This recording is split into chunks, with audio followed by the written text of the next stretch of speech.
So it's been a fun week in the studio. One of the tracks I did was for the producer in California that I do a fair amount of work for, Make West Music. And I'm not going to go through every part on this track, but I thought this would be interesting to look at what happens when the part you commit to as part of the original recording then gets requested to be tweaked. So I did a bunch of rhythm guitars, a load of kind of slide, delay parts, and all kind of melody hooks throughout the song.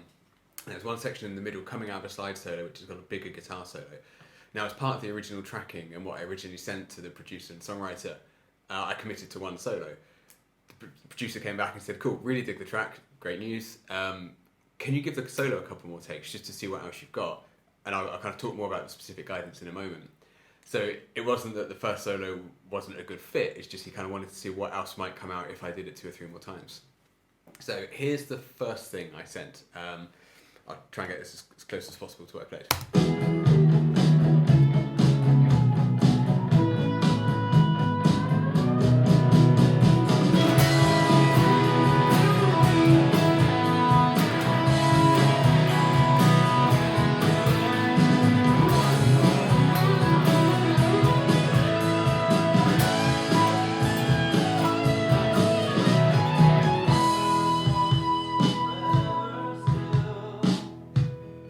So really helpfully, the producer gave really specific guidance on what he wanted from a couple of different takes. He referenced Joe Perry from Aerosmith. I'm a huge Aerosmith Joe Perry fan. There you go in the background. And kind of learned a lot of his stuff growing up and could hum most of the famous solos of his. So I immediately knew what he was doing, and really helpfully the producer referenced a couple of specific tracks that had a kind of feel about them.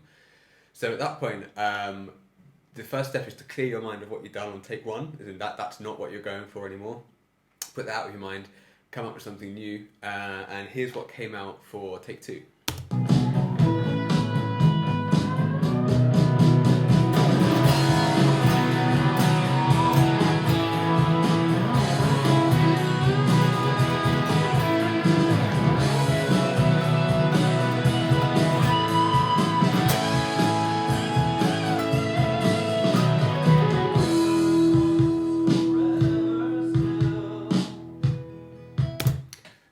So I think from the feedback I got afterwards, that's the one that's going to land on the track. The kind of the Joe Perry isms in there, with the kind of like the slightly chaotic intro to the solo. Sort of interesting note choice there over what the chord pattern is, and then the kind of clashing rhythmic. And there's a lick later on in there.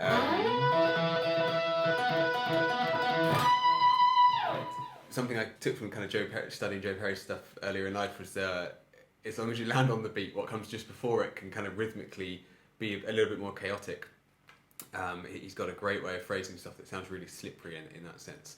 So that's what I was trying to sort of inject into that take on the solo. Pretty pleased with how it came out, and I think that's the one that's going to land. I'll show you now what I did on take 3 because I wanted to give another option as well. The thought in my head on this one was the lick that opens Janie's Got a Gun solo by Aerosmith is this kind of gloriously, frantically picked, can't quite tell where the beat is sort of idea. I wanted to incorporate a little bit of that while remaining within the bounds of this song. So obviously it's going to sound nothing like Janie's Got a Gun because the rest of the rest of the song is different. But that was what was in my head as just a way to kick-start the solo, and then what followed just sort of followed naturally. So here's what came out on take 3.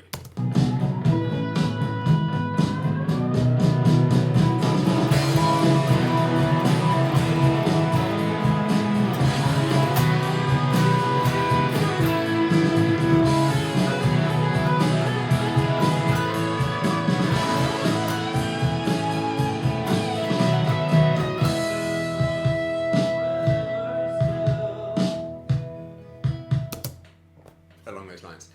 So at that point, sent those off to the producer. All good. As I said, I think they're going to go with the second one, which on reflection was my favourite of the 3 as well. I guess the important point there is my opinion doesn't matter in these cases, right? As a session guitarist or a session musician of any kind, if you're working for the producer, they are always right. Doesn't matter if you're really attached to a part or not, or if you spent hours crafting what you consider the perfect part. If they ask for something different, your job is to give them something different. So I don't think we'd covered this in these videos before, which is effectively, you know, that you've committed to a part and then the request comes of like, what else have you got?